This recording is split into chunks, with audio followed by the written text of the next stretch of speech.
one before. That's what you think. So you open up the door, you feel the buzz, you can hear the people singing battle cries. Lucas Oil Stadium's about to come alive.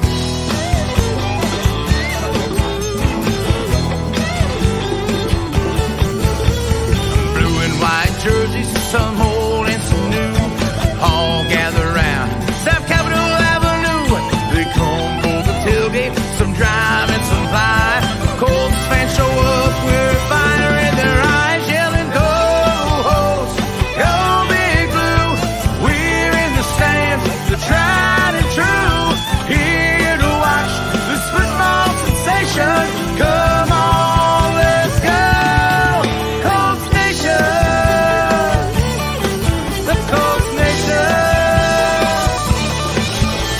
We take this very serious, it is not a joke. We're back, all the players, we're back in it, coach. We scream and we root, we raise up our fists to support this team from Indianapolis. Go Host, go Big Blue, we're in the stands cheering for you, here to watch this football sensation. Come on, let's go, Colts Nation, Colts Nation, Colts Nation.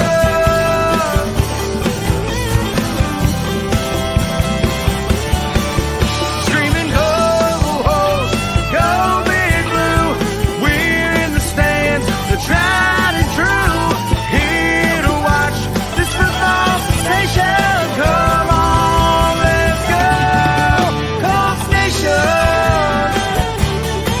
yeah, Colts Nation, that Colts Nation. Come on, let's go, Colts Nation.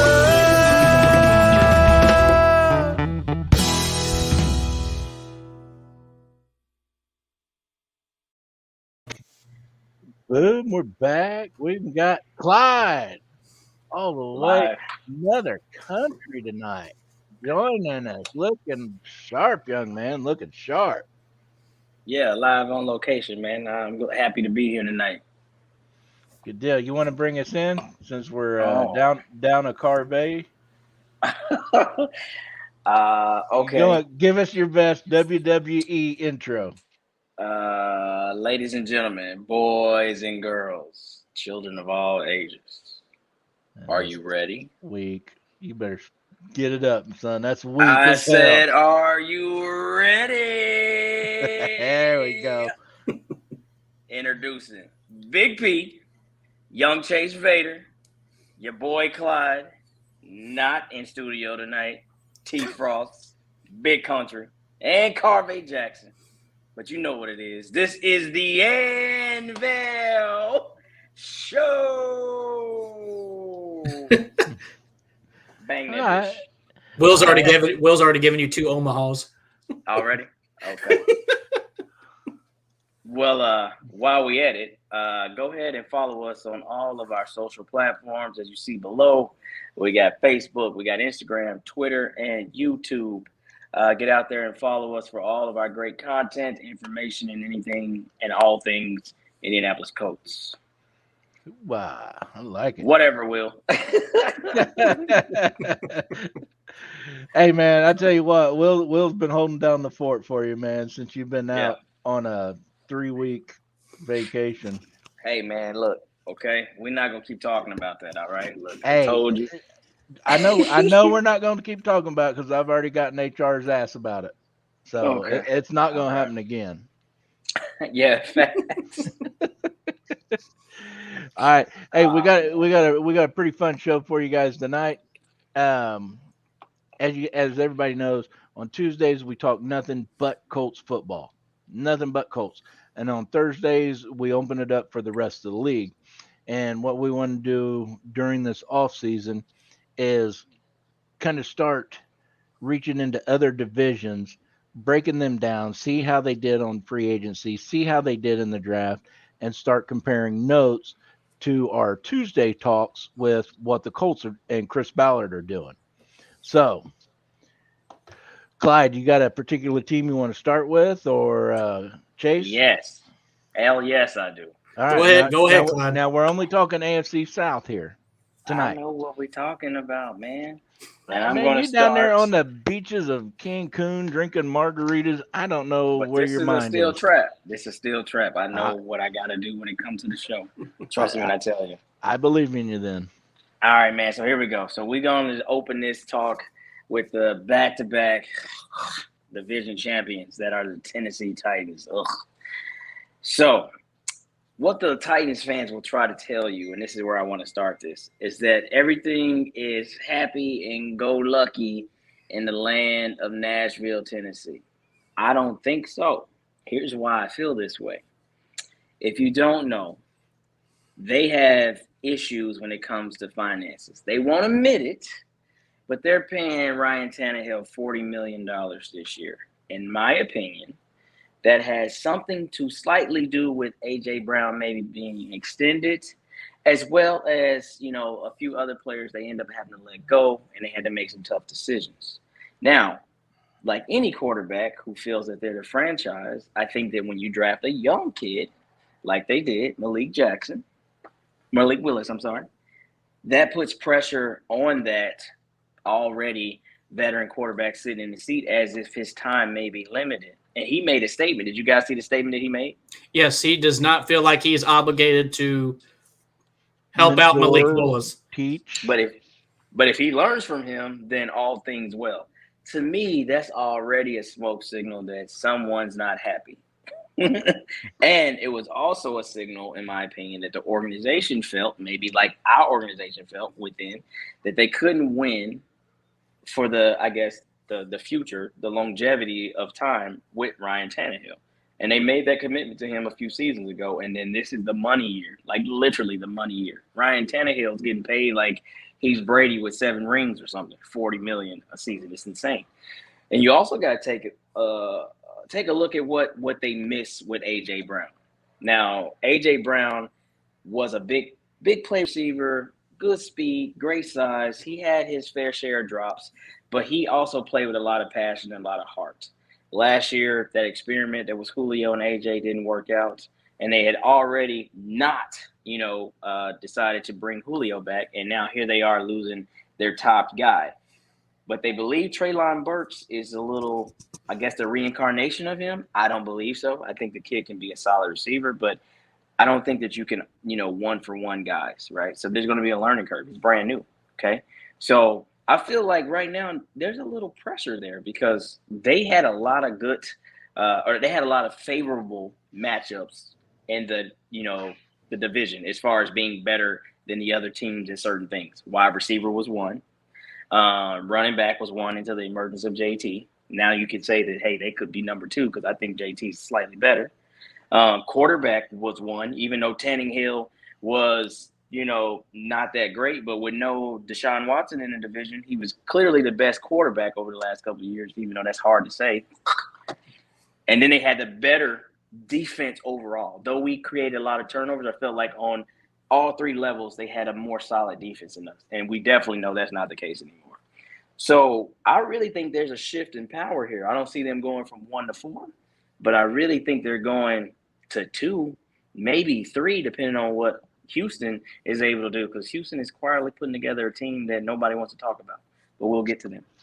Absolutely. That's my synopsis of the Tennessee Titans and Nashville, Tennessee at the moment. Anybody else want to jump in on that? Go ahead, Chase. Jump in. Oh, my goodness. When Tennessee did that trade, oh, my goodness, I think all Colts fans jumped for joy. It's like, this division is now ours to lose. I believe that. Because on paper, we all know the defense is top 5 at worst. Possibly number 1 with the players that we have. And the players that we have before the draft and now after the draft.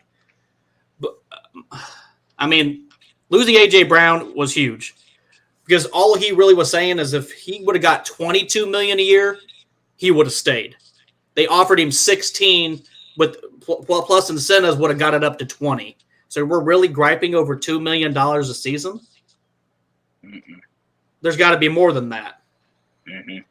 And then, I mean, their best receiver now is what? Robert Woods coming back from an ACL and a rookie.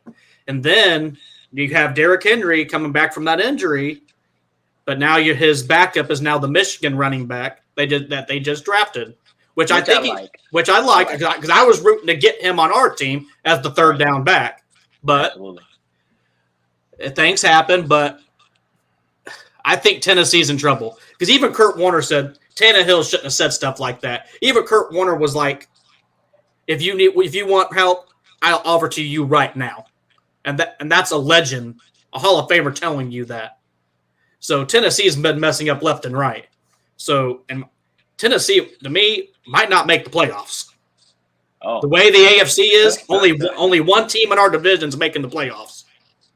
Well, I mean, you make a really great point. And we'll go ahead. No, I was just saying I'm not understanding Clayton's question. See if he can clarify. Did we lose a player doing the picks?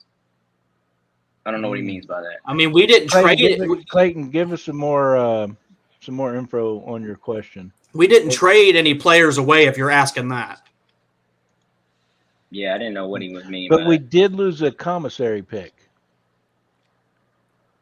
Did we trade it away? Is that what you're saying? No, didn't we lose it? No, the only thing that we did was traded back. No, we lost it because of our free agent pickups.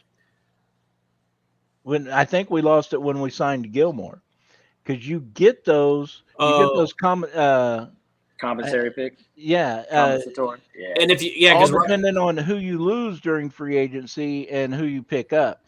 Well, I don't think we did. Players we lost, we picked up a commissary pick, but then we started getting some in, like Gilmore and all them, and then they took one. I think they took one away. Well, we had 2 5ths and 2 6ths this year, and then we traded. Yeah, I don't know. I'll look into that. Clayton says trade yes, Chase. What we did, we traded back from, because you'll watch with the next pick tonight. The last episode comes out tonight. We traded back from 42 and went down to 53, I believe, correct? Yeah.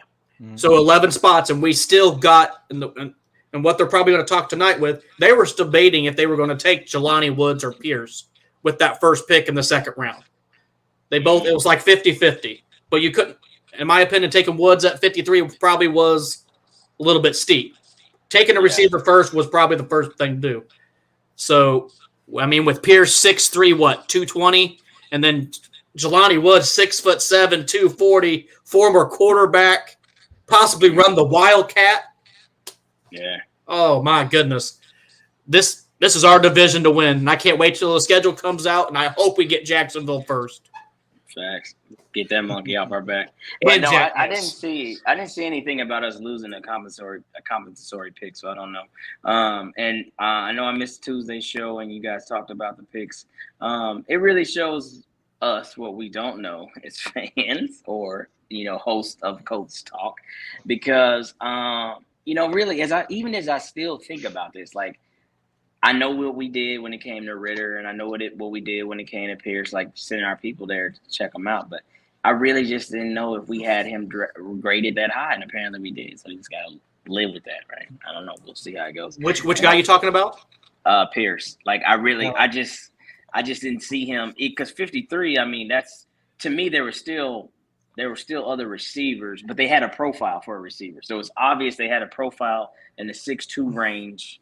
In a certain weight range, so we can kind of break stuff down like that. I don't think Sky Moore then was in our wheelhouse. Wandale Robinson wasn't. So the smaller guys were definitely out, But perhaps maybe it was Derek Bell's speed that kept him off our board, because he ran the 4.6. Pierce ran 4.41. So again, none of that is neither here or there. I think I just clearly got that wrong. So, and I'll be the first to admit I got that wrong. But anyway, sticking with the division. So, Pat, did you want to tap on the Tennessee Titans? Because I had one more plug on them. You guys pretty much covered all the bases there. They are starting a fire, and it's in the dumpster. It's not looking good for them. I know the Titans fan base can be a little sideways, but Yes. I know quite a few of them too that that are just genuine, downright good people, just like us. They love their team. They love to talk football, and then they know it's a game. Yeah.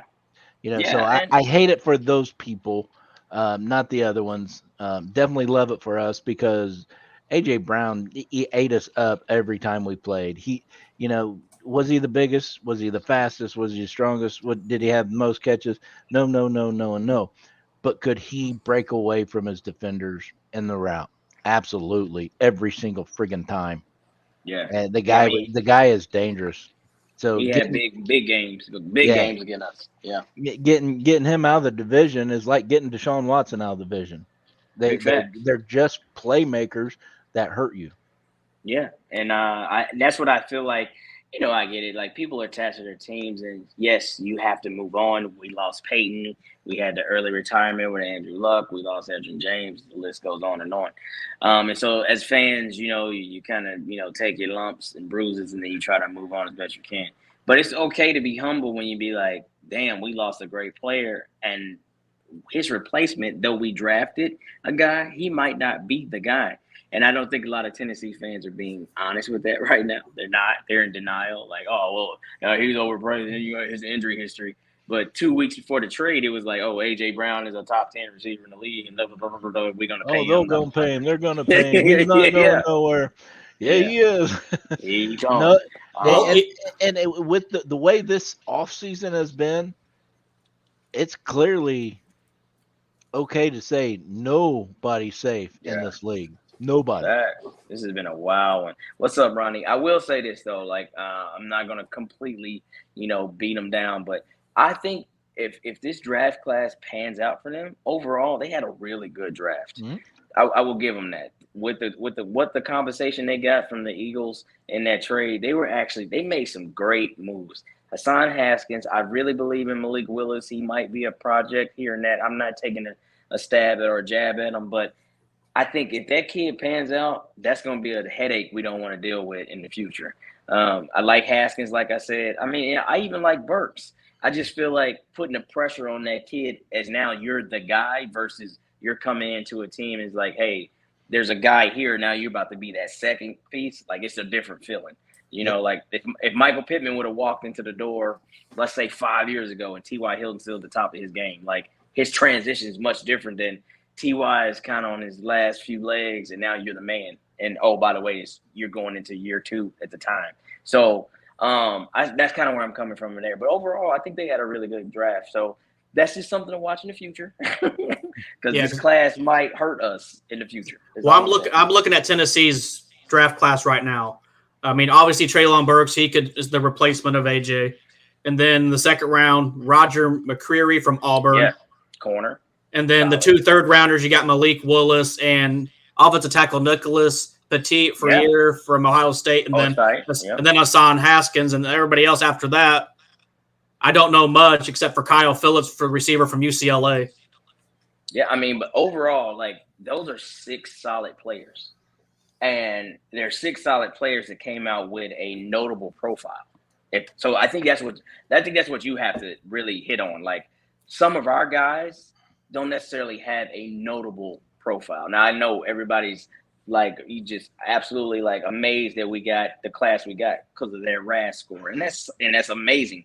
But I'm saying, like, a lot of these guys, we have to still see them on the field, see them on tape. They didn't play in big conferences, things like that. Transitions late in the, like, I think, I don't know how to say his name, but is it Rahman, the tackle we drafted, Central Michigan? Like me and Pat was talking offline, like, I mean, the kid would play tight end and then did a transition during the COVID year, then had a full year doing this. So that's not an awful thing. It shows that he's an athlete, but it also shows like he's still very new at playing tackle. He could be solid, but we'll see when that happens. So ultimately, we have an amazing class, but I think they also have an amazing class with notable profiles to back those up. All those kids come from pedigree. Haskins was a dog in Michigan. McCreary was a dog in the SEC at Auburn. Treylon Burks, dog at Arkansas. Like, so Malik Willis, like, last year took off crazy numbers. So I'm just saying, I'm gonna end their segment with they did some good things in the draft, and in the future that could hurt us. I'll leave it with this. We've seen time and time again, year after year after year, that a lot of notable draft picks don't pan out. Okay. It's those ones that aren't noticeable that make it to the league and still have shit to prove. That's fair. They're more hungry. Yeah, they're more. Yeah. Hungry. Now I'm not saying this is going to be the case. I'm just saying it's happened so frequently. That part doesn't scare me. You're going to have to come out and you're going to have to show me that you were this draft pick. They picked you at this spot for a reason. Now become that reason. Okay. Just Fair because enough. we've seen enough players just fizzle away to nothing and done absolutely nothing in this league and they're first round picks. Yeah. That's right. Okay. So, hey, look, leave it there. All right, so let's kick the door in next with the Houston Texans. Okay. This is the one that's got the hair on the back of my neck up. Yeah, and Adam, you make a great point, right? Like, I remember how Chris Ballard and all of his staff got talked about for the Darius Leonard pick, and now people are like, "Oh, we're all stupid," but they're saying it underneath their breath.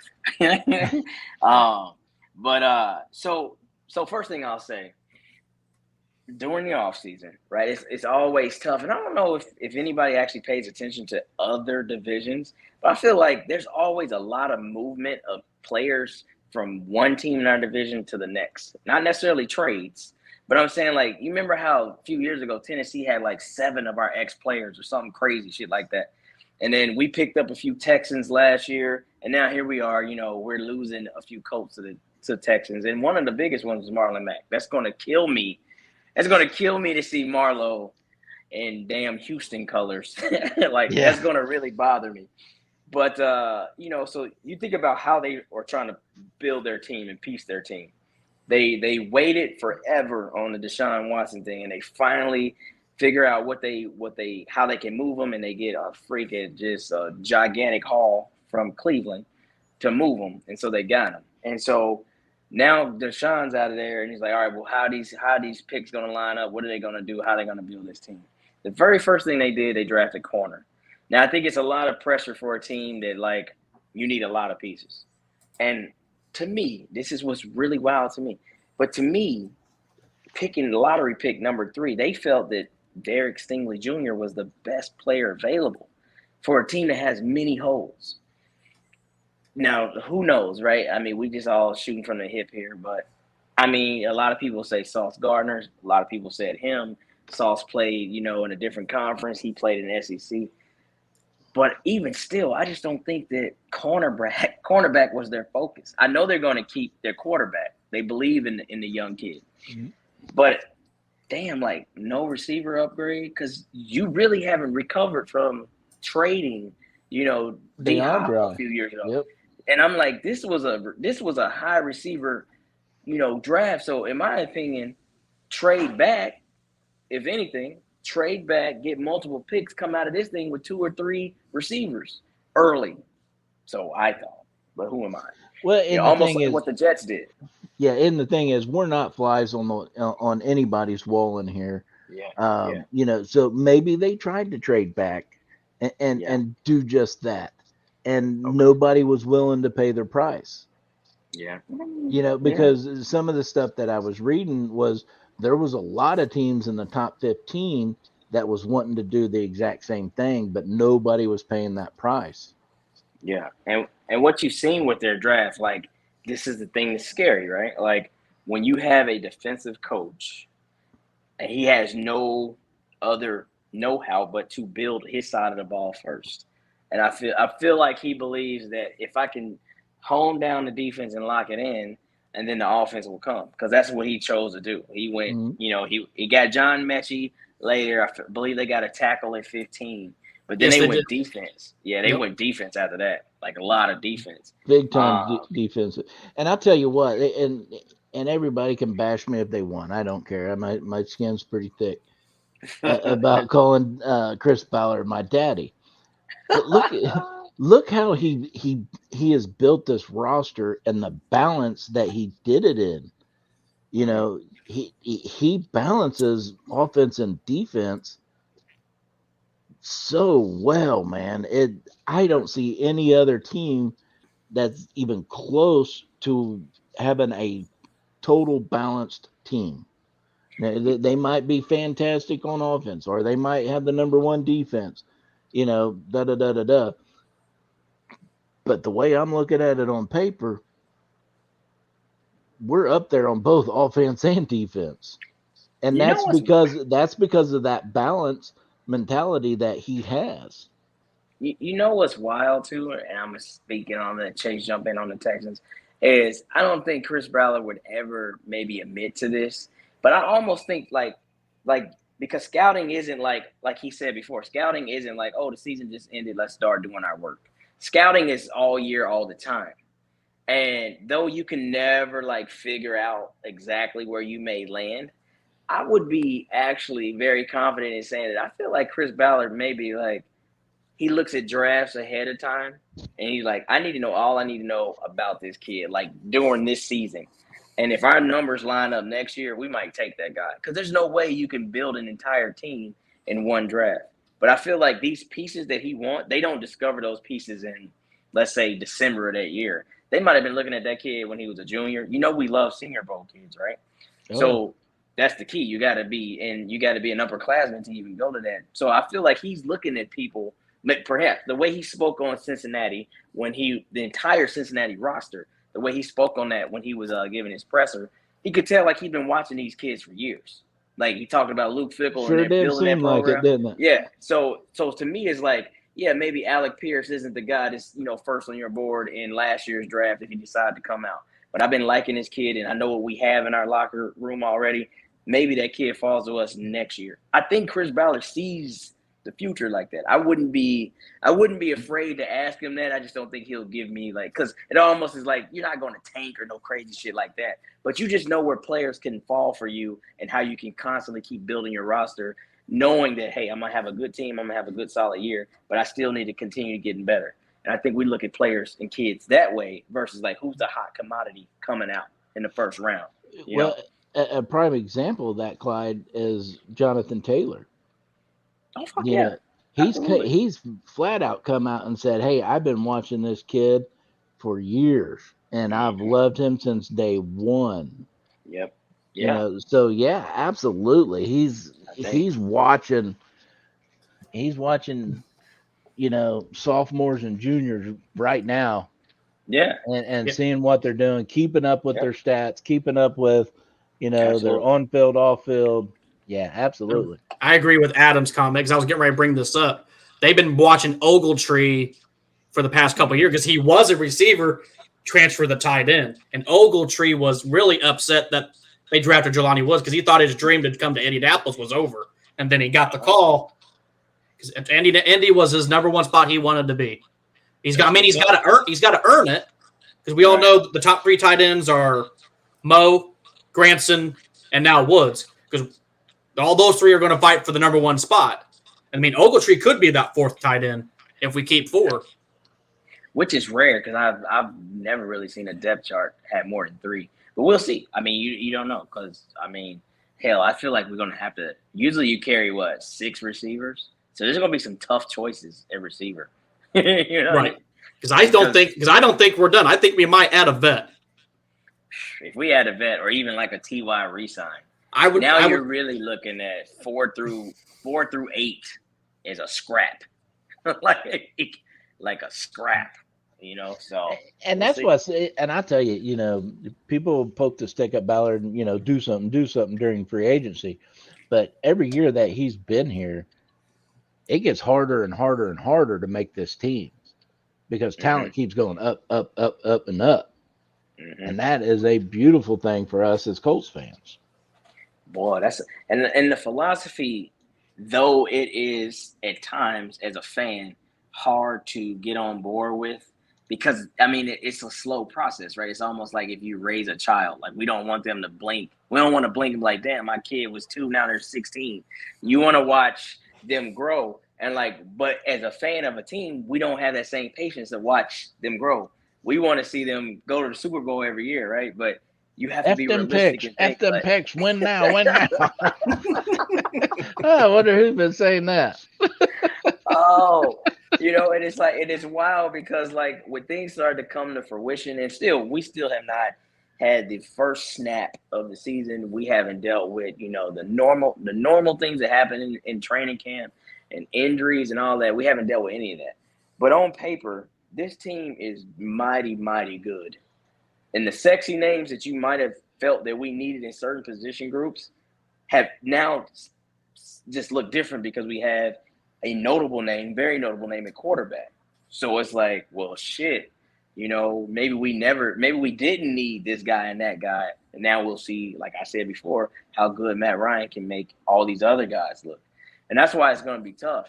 But, man, I think that the holes that we felt we had, Chris Ballard didn't see those as the big problem areas. I think he's seen, like we talked about this too very briefly, that though we talked about what the offense couldn't do against the Raiders or the Jags, it was more so what the defense couldn't do.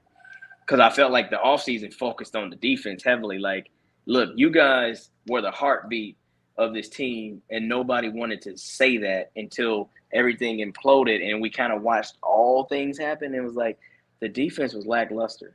I mean, yeah, we couldn't move it against Jacksonville, but you couldn't stop them either.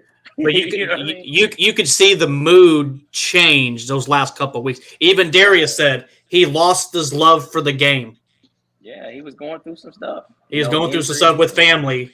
Family. That stuff is true. Is out there, guys. I mean, we have to respect those players' wishes. I mean, things happen, and we have to respect that. Well, not only that is when you are put in a situation that these guys were last year, win, loss, win, loss, loss, win, loss, loss, win. That takes a mental toll. We're like, man, why can't we get some stability here? Why can't we, start running some strings of wins together? And then on top of, your outside football life, home, family, and all that, that's a pretty big cross to carry each and every day. Not being able to close. Like, think about not being able to close. We lost so many games last year we should have won. Yes. So that's even, I mean, this sounds nuts, but I always say I'd rather just flat out get beat than beat myself, right? Like, maybe we go out there and we get smacked the game 31-10. Like, okay, yeah, we clearly didn't show up. But all these games that we couldn't close, have leads, can't shut them down when we needed to, give up a first down here, they get a field goal. Like, man, go to OT after being up 25, going into the fourth in Baltimore. Like, those things take a toll on you. Like, what are we doing wrong? So we lost at least 5 to 7 games by 6 points or less, and we could have easily been the number 1 seed. And another thing too, Kai, did you see that thing I put in the text about what Ballard was in another interview? It sounded like Wentz was going to be gone either way. Yeah, and that's the thing. Like, and that's got to be more off the field than on the field. Yeah, and he was in an organization where we know clearly more than we care to actually admit to that you're always being evaluated. And I think that, like them boys were, taking points here. And I'm sure that was tough for Frank Wright because Frank vouched for Carson. And he's not getting, or maybe he's not getting the production or the relationship he felt he had with Carson was not what it once was. Because, I mean, basically, it was Doug Peterson's team. But Frank basically pushed the button on Carson when they drafted him in Philly. He's like, that's the guy I want playing quarterback. So I get it. They have, both very God-fearing men and all that. But I think Chris came down to it. He was like, at some point, Frank, this ain't the guy, win or lose. And it's things that come out later and after the fact can always be worse or make things sound like it's worse than it was. But I mean, Pat, this is your go-to, so let's just stay with it. It's a business, right? It's a business. And at the end of the day, win or lose, I felt like the quarterback upgrade that happened was bound to happen. Did we know it was going to be Matt Ryan? No. Did we think we was going to draft somebody? Maybe. But it was clear and evident early on that that wasn't the guy. I think the left hand in the end zone thing, like that could have started it. Like, That would what be the it. hell? You know, I Chris guarantee Ballard you is that's not what for started it. shit like that. Yeah, he's not for shit like that. No. He's not going to have it. He's not going to have shit like that. Unless you're somebody that you can't look past, like Andrew Luck. Like, okay, Andrew, that was fucking nuts. Let's not do that again. And that's the thing. If somebody like Andrew Luck or somebody else would have done that, and they said, "Don't ever do that again. Just go down," he would have. Yeah, Wentz did it again. he did. He did in San Francisco with a wet ball and everything. I was at that game. I was like, that can't. That's not the one. So to me, yeah, that was probably the starting point of the downfall. And then Yeah, you do I it agree. again, especially I if they come out and say, "Dude, just go down with the ball. Don't give it up." We could at least come out of there with 3. Yeah, facts. And I you mean, do it but- again. That is just, that's tough to overlook. It is. But It's. I mean, man, it's tough, Pat. Like I said, I think we were all. Well, I'll say you and me. We were talking before the creation of Anvil. Like we agreed. Like I thought that Carson Wentz was a solid pickup for us. I think you and I had that absolutely. talk, and we believe that, right? But all things don't pan out, and that's okay. I wish him the best. In Washington, we will play him. That will be a very interesting game.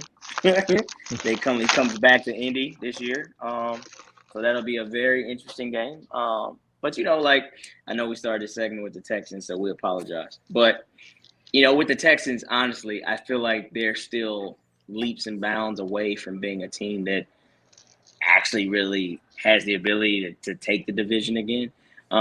They will be games. They will be more competitive. Knowing Lovie Smith, not personally, but knowing how he is going to build that defense, he's going to try to build a defense that can definitely hold their weight. I just don't think they have enough offensive power.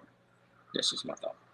So, I agree. I'm not going to say they're leaps and bounds away, because this offseason they've definitely gotten more competitive. yeah. And that's a good thing. And when you start feeding that competitive edge, you get hungrier and hungrier and hungrier. So they'll keep building onto it for sure. Yeah. Chase, you got anything with Houston? I mean, they're going to be very more competitive. I think what Lovey's doing is load up on the defense. That's what he knows. He's probably going to do the cover 2, Tampa 2, Tony Dungy's type of defense just to start to get these young guys in. Yeah. I mean, look, Derek Stingley, he's a good corner, but I thought I was too high for number 3. To me, he had injury issues, but we'll see. But is he a talent? Yes, he is. And he's got time to heal. The O-line, Kenyon Green, I don't know much about him from Texas A&M. But he's a big bastard, so they needed a big boy. Right there, I could have seen them taking one of those receivers and moving up, because right there between 11 and 14, all those receivers were taken. Mm-hmm. Yep. And that's what I was thinking. Yeah, but then they took the safety, Jalen Petrie. He's been falling down in a lot of mock drafts, and he was right there to take. I thought they were going to take Hamilton. Hamilton was sitting there. Yep. They could have got him from Notre Dame. Oh, they're going to regret. They're going to regret not taking him. Ooh, don't get me started. I don't see. On my I don't know eyes if that's now. I just don't know if that was a scheme fit or what, because I was like, he was clearly to me the best safety in the draft. Yes. So I don't know how that worked out. I mean, when we all did our mock drafts, you all questioned why I had Hamilton slipping. I'm like, that's the way my board fell, and then it happened in there, and he slipped.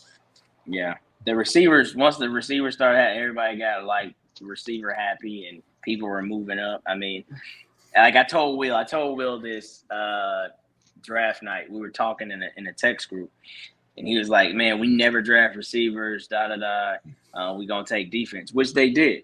Right, they jumped out, took defense. They broke first-round picks, but I still told him, I was like, "Bro, some kind of way y'all gonna get Christian Watson. I know it. I just feel it." And then what happened? And they jumped up and got him. And to me, that's like, I look at that like how we were so close to Cincinnati's program Like I mean, that's a quick drive from Indy to Cincinnati, sending scouts all the time.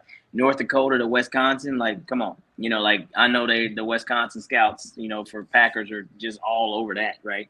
So they knew they had their guy. They moved up. They took him first or 34th in the second round. And at that point, I was like, damn, there go our guy. They traded back. Yeah, they jumped up a lot to go get him. Yeah. I mean, that's why we traded back.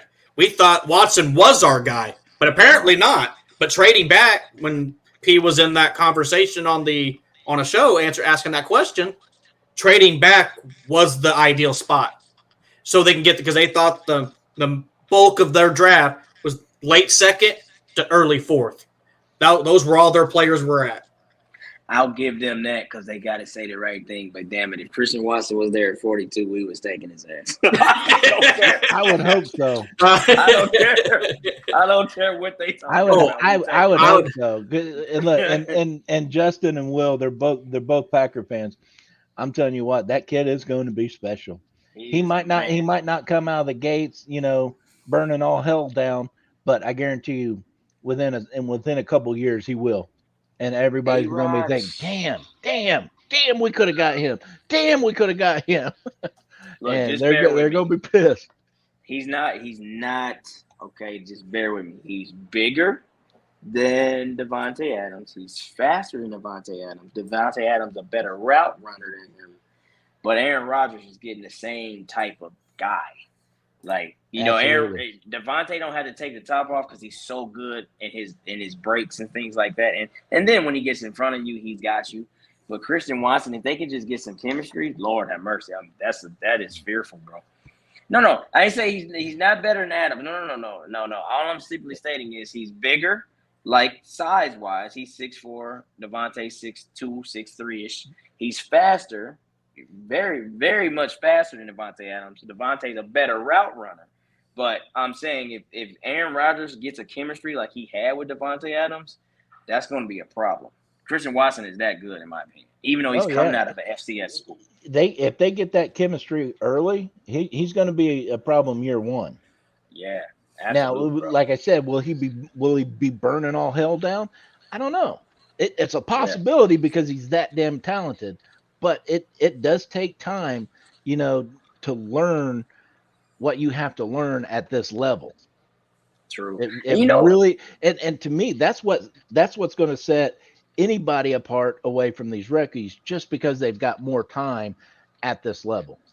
You know what? Also, I don't think a lot of people take into consideration, and it's absolutely important. Like when you draft kids, you have to make sure that they're in the right spot for you.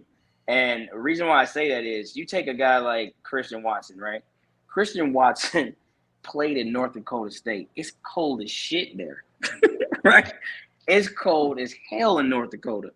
And the reason why that's important is because that translates to playing in Green Bay and Wisconsin in the playoffs and, you know, late December, early January. Like, you can't be one of these West Coast kids that went to, you know, USC or you down in Alabama and you're like, oh, shit, I'm not fast because it's negative 25 out here. Like, this kid is going to translate. It's perfect for them. I feel like the same my thing. Fingers. Yeah. Like, Jahan Dotson, I remember talking about this in the breakdown. Like, he played at Penn State, cold weather too, out in Pennsylvania. He goes to the Commanders. Reason why that's important is because I feel like these kids, they translate to where they're going to play. It's not like he's going, you know, it would be different if you took a kid that came from a hot weather and you put them in the cold for the first time. And the first time they had to deal with that, like, that's a learning curve itself. I mean, Devontae Adams said, like, look, that was one of the worst things that was about Green Bay. Shit, it's cold. Well, perfect example. Drake London's going to Detroit. I mean, not Detroit, but the New York Jets. New York Jets. So that's a learning curve. You got to be ready. You got to be ready, man. It's cold. You went from the Sunshine State to the Snow State. Yeah, bro. You're gonna have. No, it wasn't London. London went somewhere. No, else. not London. No. What's the kid? Now Garrett Wilson. He played at Ohio State. Yeah, he played at Ohio State. He's good. But no, but I don't think that really is something that people don't think about. So with Christian Watson to Green Bay, that's an easy transition for him. Yes. Okay. But yeah, Houston Texans, like you said, think they're going to be a team to maybe look at in another year, a year or two. But you see last year with Lovie Smith being interim under Culley and all that kind of stuff that was happening, they played the division pretty well with the exception of us. They had some close games with the Titans. They beat, the Jags. They split with the Jags. Now we beat them, bad, 61-3, I think, total combined. But we're the Colts. We're supposed to do that. But anyway, no, I'm just kidding. They've beaten us a handful of times in their whole entire the Texans' record against us is something ridiculous, like 32-8 or something. They haven't even beat us 10 times. And so for that, I'm not really worried about this team. Even with Deshaun Watson, when he was at the top of his game, he was winning division. They still have only managed to, in their history of the division, beat us 8 times. So yeah, whatever when it comes to that, right? So the Jags. Yeah, the Jags. And to the damn Jags. I mean, I can start with it. I'll start it. Go ahead. Fire away with the Jags. I mean, with the number 1 overall pick, Trevane Walker, between him and Hutchinson, that was a good pick. They basically loaded up on defense. I mean, I don't understand why they loaded up on defense. They already had a good defense. They need some offense out there. I mean, your best receivers who? The Christian Kirk? He hasn't even played for you yet? Yeah. And then your running back is the Etienne. Etienne. He had a torn ACL in his rookie season. Yeah. Didn't they pick up somebody else too? Oh, I can't remember. But other than that, they had Marvin Jones. Okay. I mean, other than that, their offense to me is really not that good with Doug Peters. I mean, you got Trevor Lawrence, but you have no much talent for him. You loaded up on the defense side again. I just didn't understand that. They need more talent over there.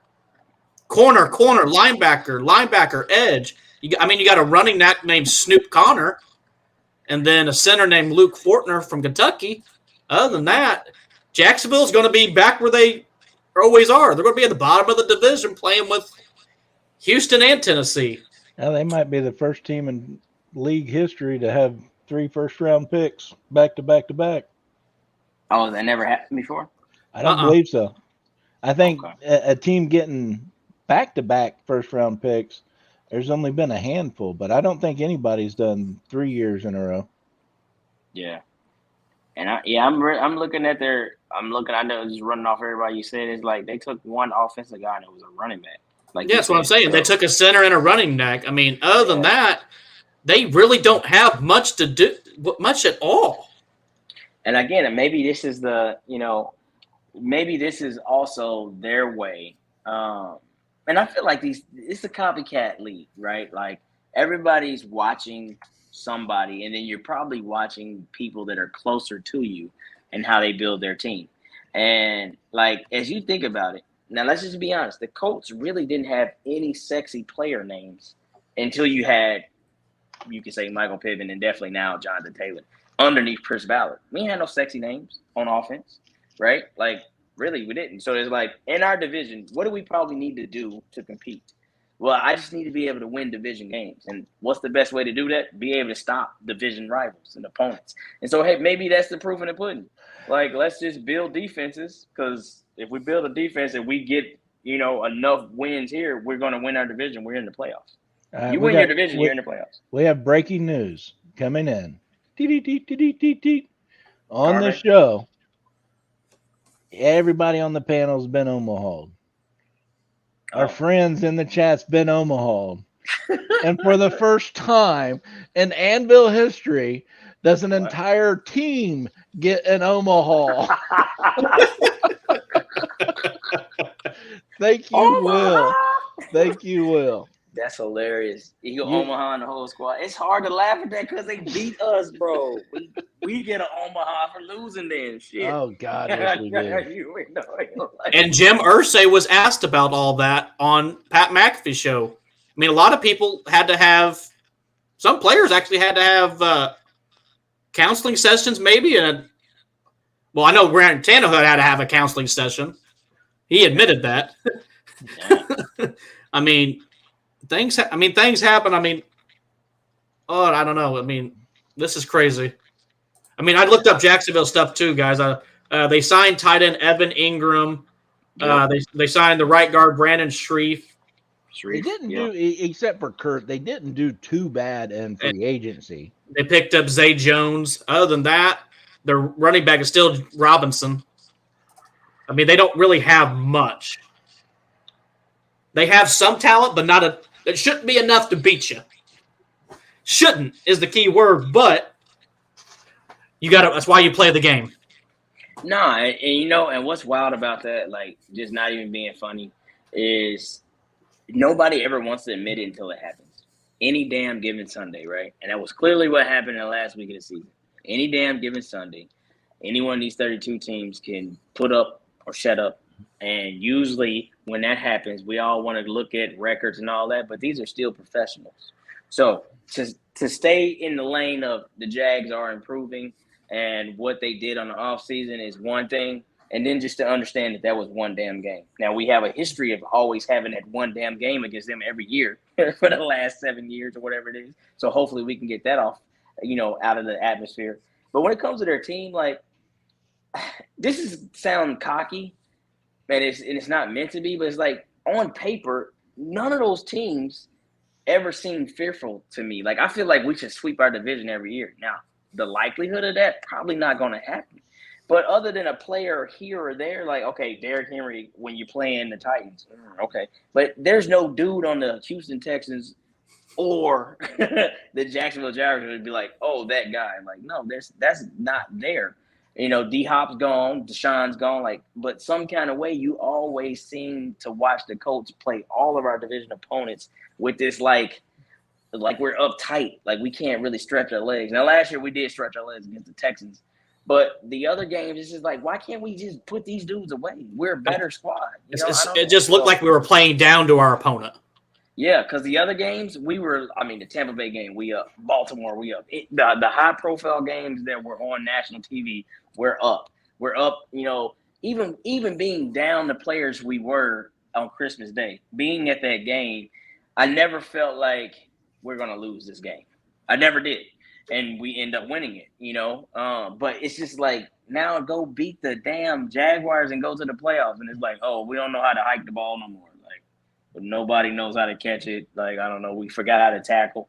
So the Jags are just mental for us. Like, I'm going to just be straight, just honest. I feel like it's mental. Like, whatever you feel like, man, every time I think about this, it's an issue. That's how the Jags are, because they just keep beating us on their home field, as they probably feel that they should, because they're, like, hey, this is our house. Just like when people come to Lucas, you shouldn't beat us in Lucas. Yeah, so they feel the same way. That's the hardest loss for me to take is a home loss. Yes, it really and truly is. Because I firmly believe you should never be beat at home. Right. Mope out the stadium, right? just mope back to your car. Like, it's really just lose. The Jags have not been relevant since Darius Garrard was their quarterback. Oh, David Garrard? Yeah, David Garrard. But and Maurice Jones-Drew. yeah. As far as really, because the year 2017, they just shocked everybody. I mean, we knew they had Saxonville, but we didn't think they was going to the AFC Championship and almost beat the Pats. And who was crazy? Who was that quarterback? I can't remember his name. That's Bortles. Blake Bortles. Thank you. Yeah. Now I know we got some. Justin is beating us up for losing to the Jags, and Will's beating us up for losing to the Jags. But don't forget, Buffalo lost to them too last year. Yes, they did. They did. I think it was 9-6 was that game. 9-6. We're not the only ones that dropped the ball on those son bitches. Yeah, they had 3 wins last year, right? Or 2? Was it 2 or 3? 2 or 3. I think there were 3. Who, you talking about the Jags? I think they were 3-14, right? Yeah, they were 3-14. They wasn't 2-15. They were definitely 3-14. But you're right. Like any given Sunday, man. Any given Sunday. Absolutely. And the Bills, and this is what's crazy, and this is not switching gears again. This is what's crazy. Like the Bills clearly lost to the Jags that we talking about 9-6. We go to Buffalo and embarrass them. JT has 5 touchdowns and goes nuts. Yes, they have a great AFC run, almost made it to the Super Bowl, the crazy game in KC. Well, not even, because that was a divisional. So my bad. That was the divisional they lost to KC, because the AFC Championship was the Bengals and the Chiefs. But moral of the story, and here we are, everybody's still picking them as being the best team in the AFC.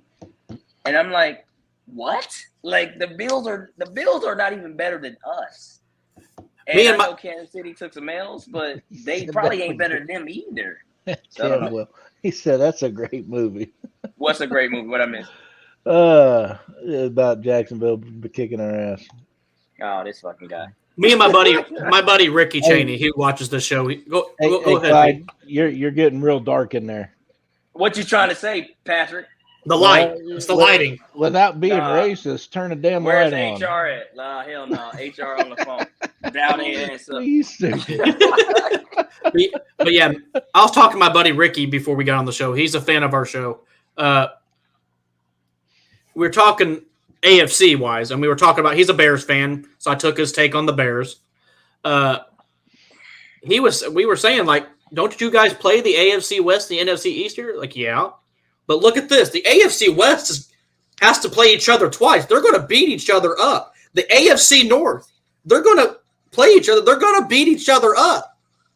So you can, the players we have, we should be able to dominate our division, and we possibly could be a 1 or a 2 seed this season. Yeah, very possible. That's a crazy take, but it's true, because we talked about this before. I was like, you can't. If there's a sweep in that division, only one team's going to have that sweep, right? It won't be the entire team. So at the same time, it's like, yeah, they might split. Well, if they split the whole division, win game, lose game, win game, lose game, they still don't come out as 1, 2, 3 when the final tallies come out. We might sneak in there because we swept our division and won enough games somewhere else, and now we're 2. Shit, we could be 1. I don't really think no team is better than us. Maybe I'm being a cocky SOB again. But what we've done, dog, like, just because Russell Wilson is in Denver, like, Denver team is not better than our entire team. I could say that about KC too. I could say that about Buffalo. I could really say it about the Chargers. People just are really, excited about Herbert. He's an amazing quarterback, but even with Khalil Mack, like, their defense isn't better than our defense. Like, we're a problem. Not as a whole, no. If we play football, I don't even want to use the Colts football. Throw that out the window. If we play football, right? I'm telling you, the Colts could very well be the number 1 seed in the whole damn thing, because they've done that much improvement. Yes, they absolutely. Have. And basically the biggest upgrade is you take Matt Ryan instead of Wentz, take those close losses and turn them to wins. You're number 1. Big facts. We finished 9-8 and very well could have been. What did we come out with? 13-4 or something like that. If we break down the games where we lost, like, right there. Yes. I think and then if you could say, like, well, we should have beat the Raiders. They beat us on the last second field goal. Okay, we dropped the ball in Jags. But if we just talk about the games where we, like, lost in the fourth quarter, right on the last drive, the Bucks, the Ravens in overtime. Oh my God! Week 2 against the Rams. The Rams. I mean, come on, man. We're 13-4, and nobody sees that team last year as being that good. Yeah, it's not even better. The only two games we really got our butts kicked was week 1 against Seattle. Yep. And then the last week of the season against Jacksonville. That was it. Facts.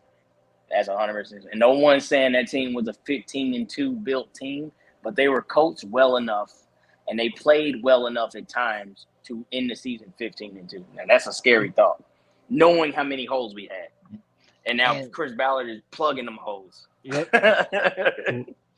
Crazy, right, man. Well, gentlemen, it's definitely fair to say that we're biased towards the Colts winning the AFC South. Oh, man, it's our show, right? We can get to do that. Yeah, damn right.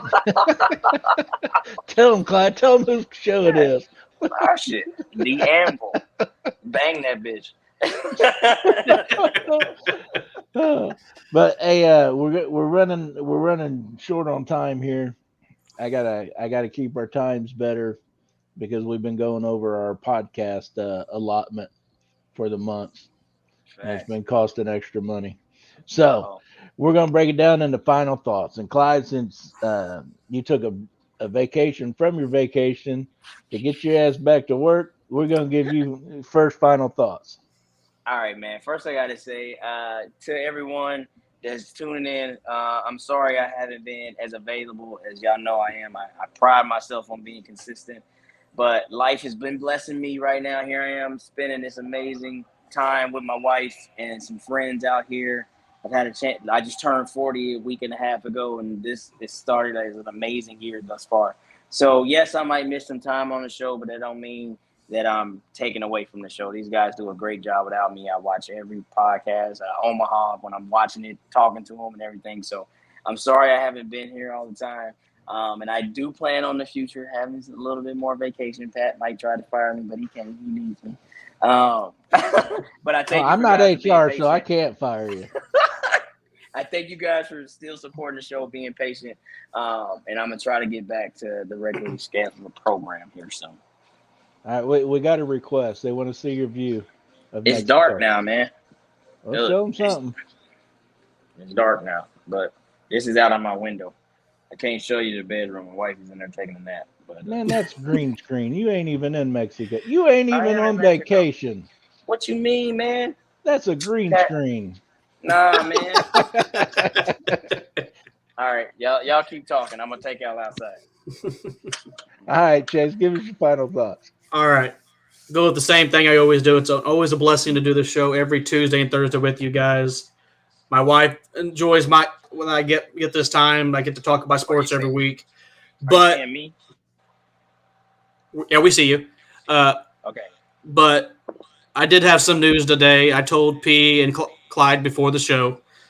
As some of you all know, that my son, I've been trying to adopt my stepson for the past year. And we saw the lawyer today. And if everything goes right and smooth, July 11th will be the adoption date. And finally will be final. Ooh, good deal. Way to stay at it, brother. Way to stay at it. We'll definitely keep you in our prayers that everything goes smooth and that young man can have a stable father figure in his life forever. Absolutely. And whenever we get that, when it's completely final on July 11th, we plan on trying to throw like a big dinner celebration, and I would love to have everyone there. Oh, that's super cool, man. Super cool. Yeah. Congrats, big dog. Tuesday, I went on a rant about Coach June's son. And I want to reiterate what I went on about. Standing up for kids. Doesn't matter what the hell's going on. These young people on this earth need us older people to stand up for them. To be their shields, to be their protectors, to be their guidance. And to always let them know they've got people watching over them. They've always got somebody that's going to stand up for them. And it takes us to do that. I just want to reiterate that and make this world a better place. Sorry if it's getting loud. There's a damn party going on out there. I don't know if y'all hear that or not. Hey, yeah, we hear you. You just ruined the whole daggum podcast. No, I'm sorry. That's all right. I'm glad you joined us, brother. Really am. Yeah, absolutely. Miss your insights. Absolutely miss your insights. No, I'm gonna bring it when I'm in, man. So yes, sir. Tuesday, I hope to be back to normal. And then next week, I'll be on location again, but it'll be different. All right, so we're gonna wrap this up. You guys, remember, be good to each other. No drinking and driving. And if you got it like Clyde, do it like Clyde, baby. Stop and that. Go Colts. Go Colts. All right, boys, I'm out.